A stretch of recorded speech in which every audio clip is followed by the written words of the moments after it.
ನಮ್ಮ ಚಿತ್ರರಂಗದ ಸಾಧಕರನ್ನ ಸೆಲೆಬ್ರೇಟ್ ಮಾಡುವಂತಹ ಅವಾರ್ಡ್. ಈ ಪ್ರಶಸ್ತಿಯನ್ನು ಕೊಡೋದಕ್ಕೆ ವೇದಿಕೆ ಮೇಲೆ ಪ್ರೀತಿಯಿಂದ ಬರಮಾಡ್ಕೋತಾ ಇದ್ದೀನಿ ಕನ್ನಡದ ಹಿರಿಯ ನಟರಾದಂತಹ ಸುಂದರ್ರಾಜ್ ಅವರು.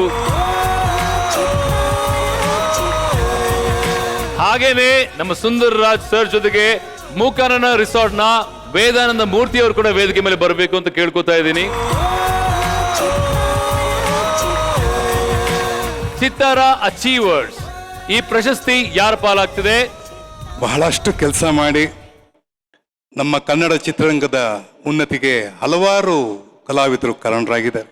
ಆ ನಿಟ್ಟಿನಲ್ಲಿ ನನ್ನ ಆತ್ಮೀಯ ಗೆಳೆಯ ಈ ಪ್ರಶಸ್ತಿಗೆ ಭಾಜನರಾಗಿದ್ದಾರೆ ಶ್ರೀ ರಾಮ್ ಕುಮಾರ್.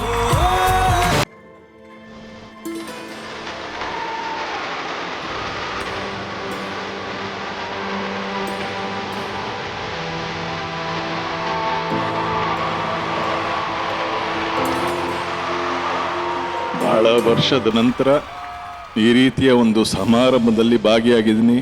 90ನೇ ದಶಕದಲ್ಲಿ ಇವತ್ತಿನ ಡಿಜಿಟಲ್ ಮಾಧ್ಯಮ ಇಲ್ಲದೇ ಇದ್ದ ಸಂದರ್ಭದಲ್ಲಿ ಪತ್ರಿಕೆಯ ಮೂಲಕನೇ ಕಲಾವಿದರು ಪರಿಚಯ ಆಗ್ತಿದ್ರು ಜನರಿಗೆ. ಆ ರೀತಿ ಪರಿಚಯ ಆದಂಥ ಒಬ್ಬ ಕಲಾವಿದ ನಾನು. ಹಾಗಾಗಿ ಈ ಪತ್ರಿಕೆಯವರು ನಂಗೆ ನೀಡ್ತಿರೋದು ಅತ್ಯಂತ ವಿಶೇಷ ಅಂತ ನಾನು ಅನ್ಕೋತೀನಿ. ಈ ಕಾರ್ಯಕ್ರಮದ ಪ್ರಾಯೋಜಕರು AVR group, Vishwas pay, Pay with Trust, Telecom Employees and Others Housing Welfare Trust, LTG Infrastructure Limited. Let's together grow. Mysore Sandal Soap, MSIL, Leather Italia, Nandini. ಈ ಗೌರವ ನೀಡಿದ ಸುಂದರರಾಜರವರಿಗೂ ನನ್ನ ಹೃದಯ ತುಂಬಿದ ಧನ್ಯವಾದ. ರಾಜ್ಕುಮಾರ್ ಕುಟುಂಬದ ಮೊದಲನೇ ಸ್ನೇಹ. ಅವರು ಇನ್ಸ್ಟಿಟ್ಯೂಟಲ್ಲಿ ಓದ್ತಿರ್ಬೇಕಾದ್ರೆ ಅವರ ಪರಿಚಯ. ಅವರು ರೆಡ್ ಮಾರುತಿ 800 ಅಲ್ಲಿ ಅವ್ರ ಸಿನಿಮಾ ನೋಡಿದ ನೆನಪಿದೆ, ಆನಂದ್. ಆಗಿಂದ ಪರಿಚಯ. ಅದಾದ್ಮೇಲೆ ಅವ್ರ ತಂಗಿ ಪರಿಚಯ ಆಗಿದ್ದು. ಬಹಳ ದೊಡ್ಡ ಇತಿಹಾಸ. ಇವತ್ತು ಅವ್ರ ಸಮ್ಮುಖದಲ್ಲಿ ನಾನು ಇದು ಪಡಿತಿರೋದು ತುಂಬ ಸಂತೋಷ ಅನಿಸ್ತಾ ಇದೆ.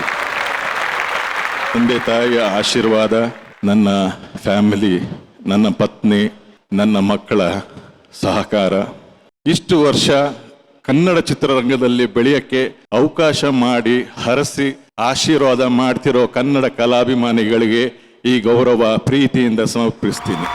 ನಮಸ್ಕಾರ. ನೀವು ಮತ್ತೆ ನಿಮ್ಮನ್ನು ಸಿನಿಮಾದಲ್ಲಿ ನೋಡ್ಬೇಕು ಅನ್ನೋ ಆಸೆ ನಮಗಿದೆ ಸರ್. ಅದು ಶೀಘ್ರದಲ್ಲಿ ಮಾಡ್ಕೊಡಿ ಸರ್. ನಮ್ಗೆ ಇದೇ ಶುರು ಆಗಲಿ, ಇಲ್ಲಿಂದಾನೇ ಶುರು ಆಗಲಿ. ಖಂಡಿತ ಸರ್. ಮನೋರಂಜನೆಯ ಹೊಸ ಉದಯ ಇಲ್ಲಿಂದ ಆಗ್ಲಿ. Thank you so much sir. Congratulation sir once again. Thank you.